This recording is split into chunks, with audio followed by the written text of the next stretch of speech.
Okay, so today I'm going to show you how to do this assignment, and I know I'm not on the video, but that's because I'm trying to see that you can see what you're doing. So you should get this assignment. It's up on OSS Connect, so if you don't have it yet, you need to go find it because I'm going to show you how to answer some of these. Okay, so this is for graphing just the sine and cosine. So my first 9 questions, the directions say determine the amplitude and the period of each function. So the amplitude is very simple because remember this all has to do with the standard equations, which is y equals a times sine of b times x minus h plus k. It also has the cosine one, b times x minus h plus k. Okay, so remember that the amplitude, which is what it asks for first, is the absolute value of a. Okay, so I look at the coefficient that's in front of my sine for the first one, and I don't really see a number there. So if I don't see a number, then it had to be 1. So the absolute value of 1 is 1. So in the amplitude, I want you to write 1 for this first one. And it's very simple. You could actually pretty much just read through the rest of them and tell me the rest. Like this one also has nothing in the front, so it'd also be 1. Nothing in the front, it'd also be 1. So it has a 4 in the front, absolute value of 4 is 4. Negative 2 in the front, absolute value of negative 2 is 2. So on and so forth until you've got them all written down. Okay, so the amplitude was really easy. Went through all of those. So now here's the period part. The period's a little bit more challenging. Remember, the period is equal to 2 pi over b. Okay, so the first thing you have to do is identify b. Well, in this case, b is the coefficient of x. In all the cases, b should be the coefficient of x. So the coefficient of x is 4, which means that my b is 4. So when I take 2 pi and I divide it by 4, I can simplify this, right? Because 2 goes into 2 and 2 goes into 4. So this will get me pi over 2. So my period for this particular equation is pi over 2. Okay, and you'll keep going, but the next one I want to do is number 7. So go ahead and look at number 7.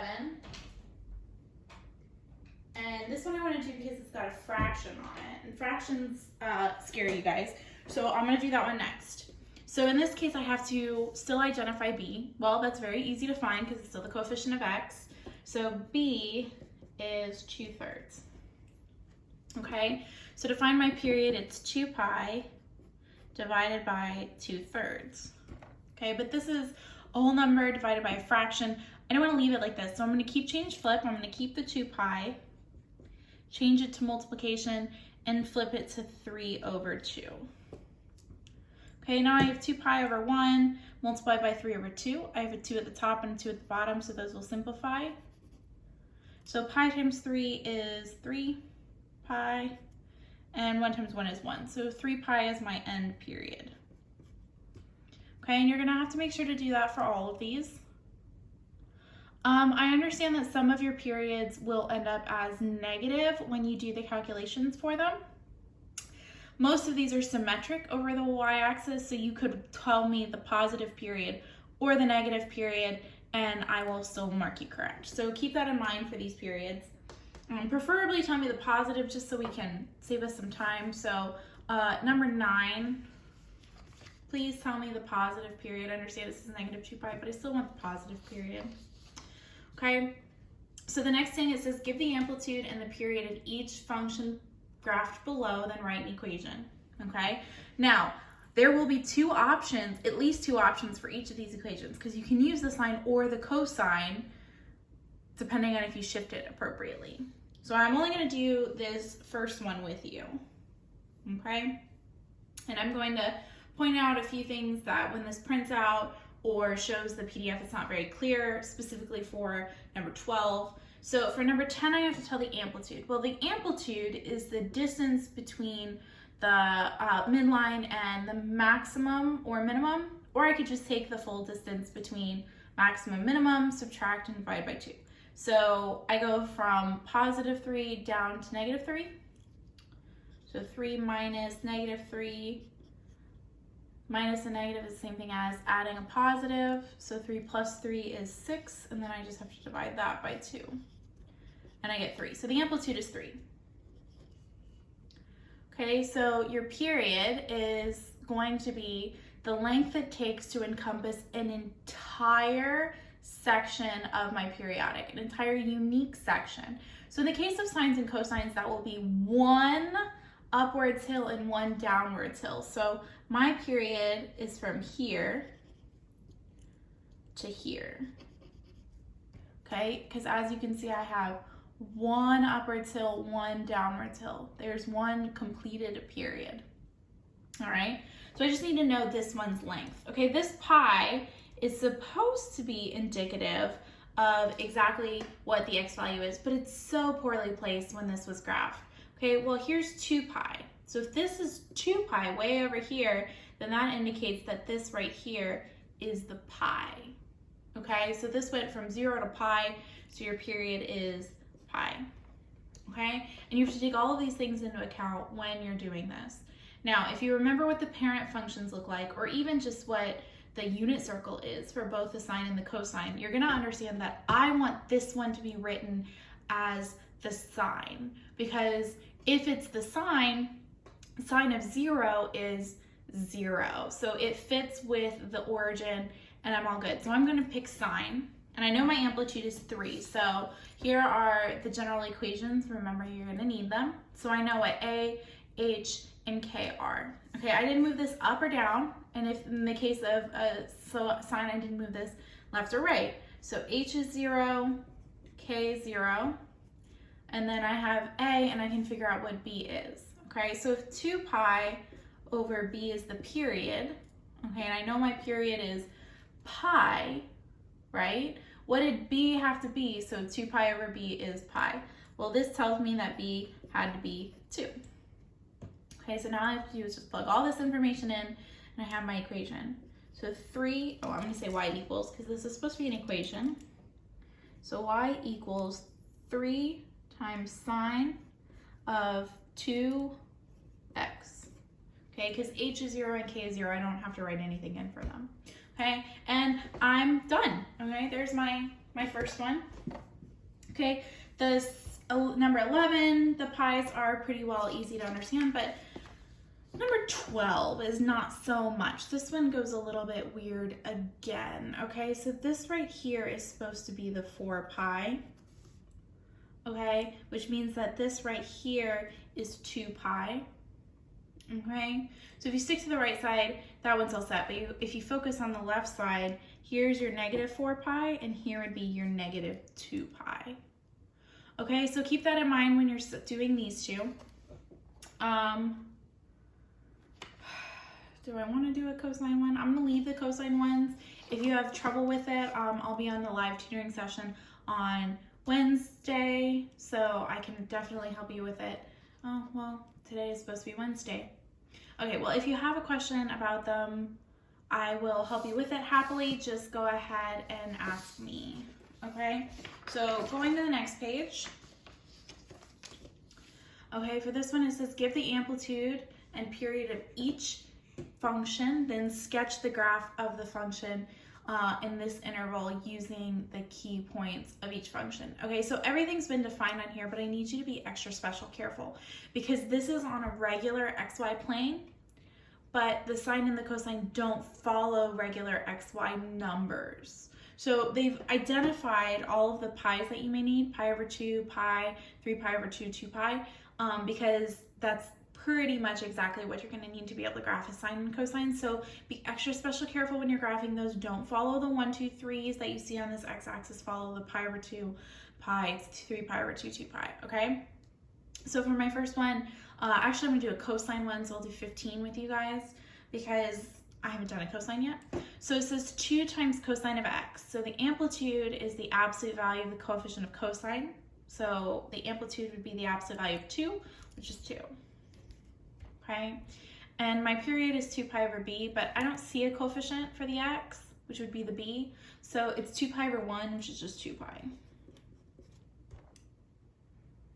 Okay, and so now I just need to identify the points of cosine, Okay, I'll put a little XY table just to show you what I'm doing. Okay, so I'm gonna pick X values on the unit circle because I'm plugging it into cosine.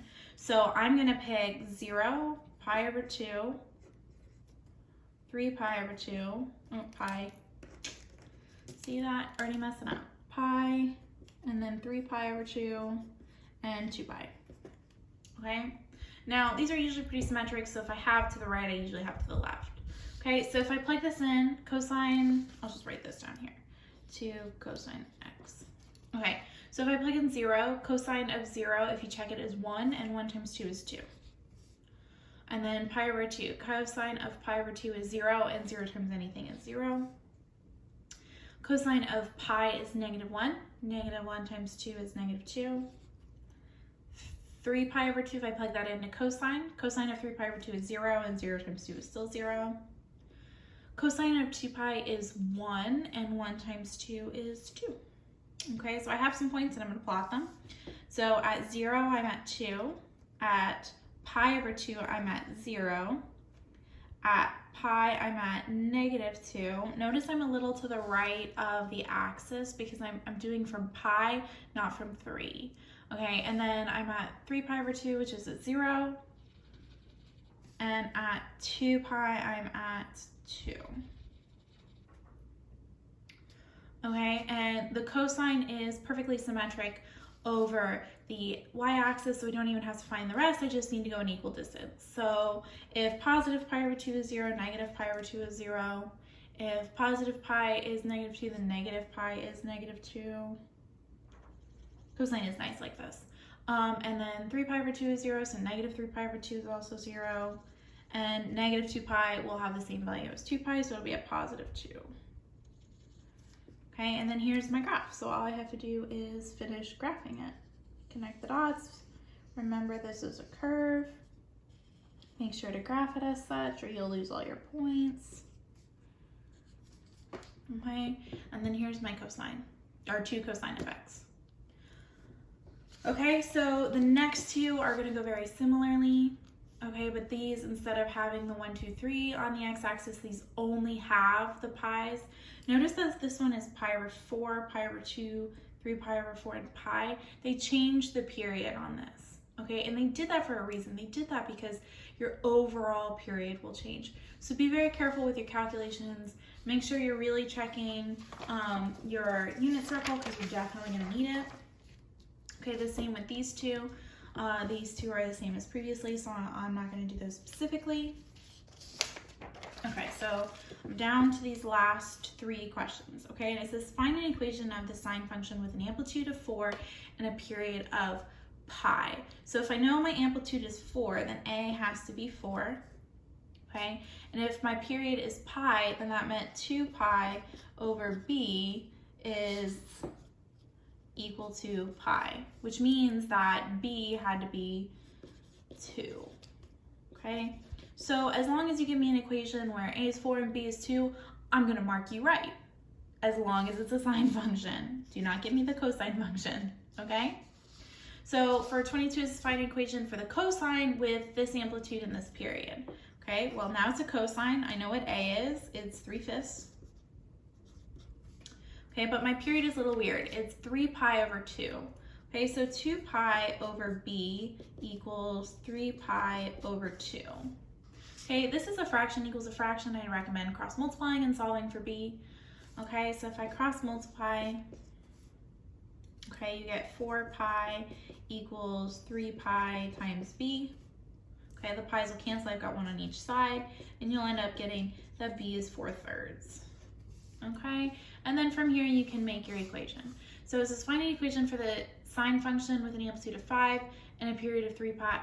This will be very similar to the others, so I'm not going to do this one.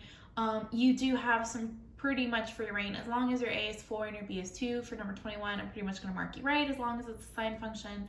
So that should tell you everything you need to know about these. Now, be very careful because these are the types of questions I'm going to put on your test. Okay, I'm only going to have like 1 or 2 more assignments to really have you practice this, but this is basically more like what your test is going to be like than anything else I give you.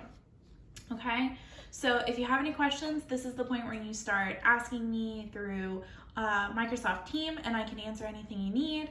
I will be on live, so you can send me pictures and I can send you explanations or more pictures of what I do. Just, keep in touch. All right, good luck.